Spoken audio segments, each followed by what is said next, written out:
Hi boys and girls, this is STEAM Lab and Mrs. Gardner's Kitchen.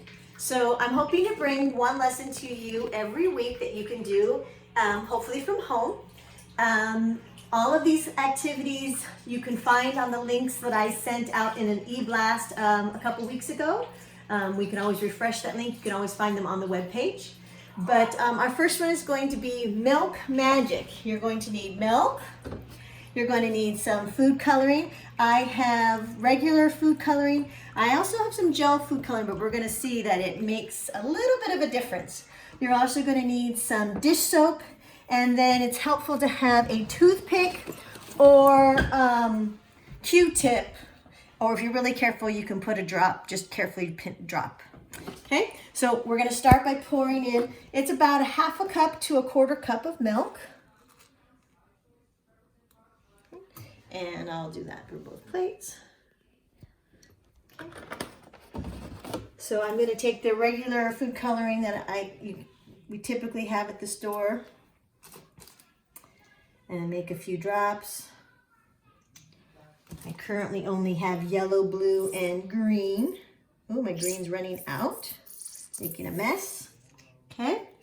And over on this plate, I'm going to do my gel. You're going to notice the gel, honestly, I don't think works as well as I would like it. And that will also explain some of the science behind this. Okay, and so now what we're going to do is we're going to get a drop of the dish soap. And we're going to just put a little tiny drop right on the end of my toothpick. And then I'm going to put that, oops, it dropped right in. And you can see as soon as it dropped, the color started to make the magic happen. Okay, put another drop in another spot. You could watch this, it's moving slowly.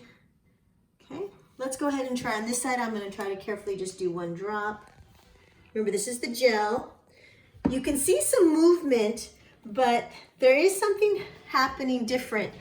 Both of this experiment is based on what's actually called surface tension, okay?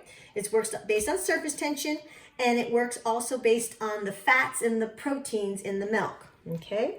So I'm not giving you the answer, but giving you a challenge. I used 2% milk, but it would be interesting to see how this reacts if you were to use fat-free milk, maybe whole milk, or maybe even give it a try on almond milk or rice milk. I've never given it a try for those. So it'd be really interesting to give it a try. Please don't go out and buy these ingredients if you don't have them. But if you do, enjoy and see you next week.